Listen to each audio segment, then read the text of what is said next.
Welcome to Newborn Entertainment Media News, home for all your latest news and stories globally. Today, we tackle the ongoing Israel-Gaza war and why Hamas still hasn't accepted the Israeli offer.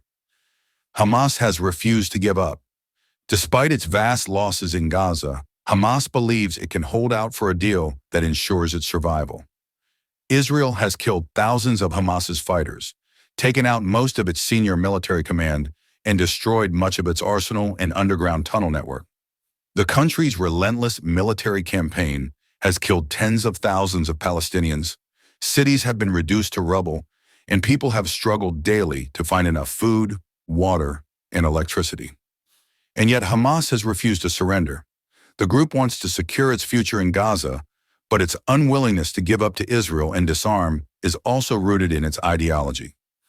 Since the Hamas-led attack on southern Israel on October 7, 2023, which ignited the war in Gaza, the group's leaders have acknowledged that the resulting Israeli counterattack has caused enormous destruction.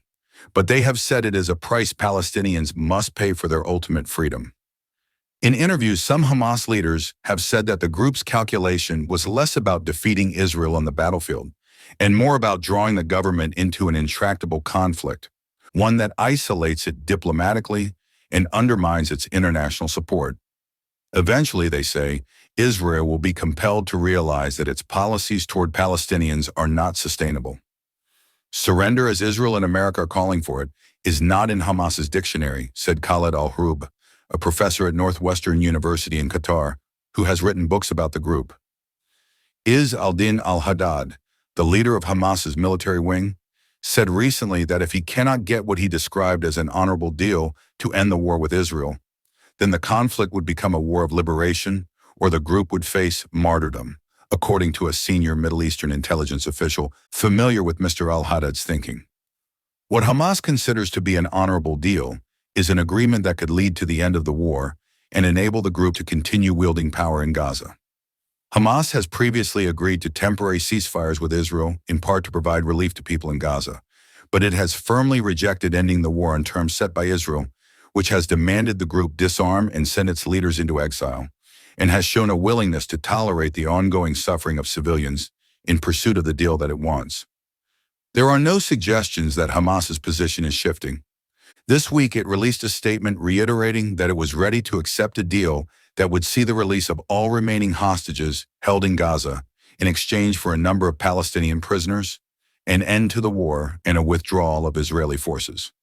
But Prime Minister Benjamin Netanyahu of Israel has vowed to destroy Hamas by force or dismantle it through negotiation, and has rebuffed any deal on the end of the conflict that would leave the group intact. Civilians in Gaza have paid the highest price for the continuation of the war. Have Hamas's weapons stopped Israel from killing us?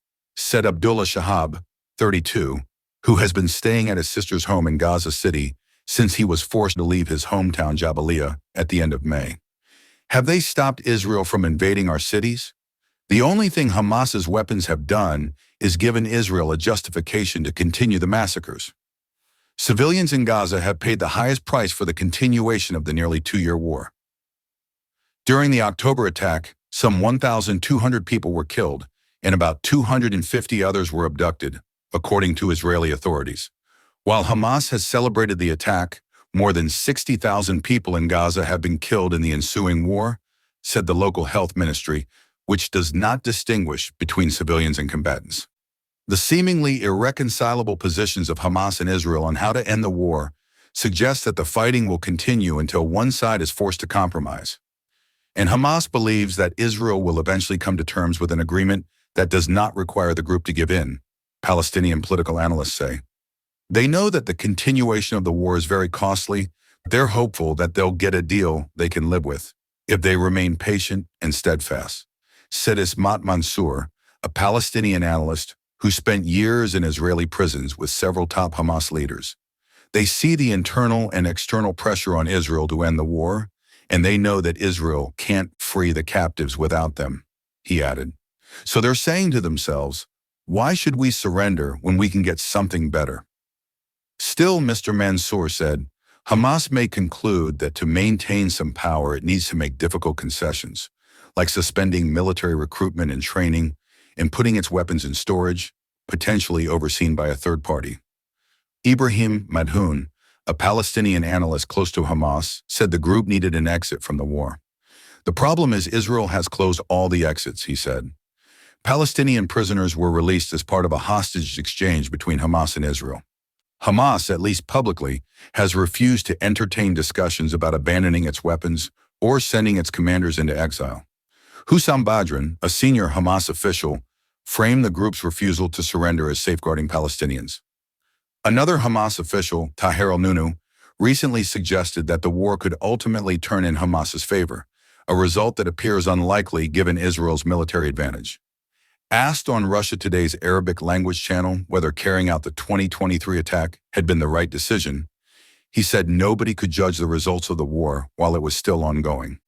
Before the Normandy landing, Germany was occupying almost all of Europe, he said, referring to a costly but decisive battle during World War II. After that landing, the situation changed. Residents of Gaza are facing the reality that the war could drag on into a third year. Though outraged by Israel's continued bombing campaign, many are also frustrated with Hamas. Conceding defeat, Mr. Shahab, the displaced man in Gaza City, said, would be the least Hamas could do to take responsibility for the catastrophic error of the October 2023 attack, one that caused plunder greater than the Nakba of 1948, the dispossession and displacement of Palestinians after Israel's founding. But he had little hope Hamas would agree to step aside. We're trapped, he said. Honestly, the only real difference between Palestinian civilians and Israeli hostages is we're above ground and they're below. Subscribe to Newborn Entertainment Media for top stories globally and for more updates on the Israel-Hamas war.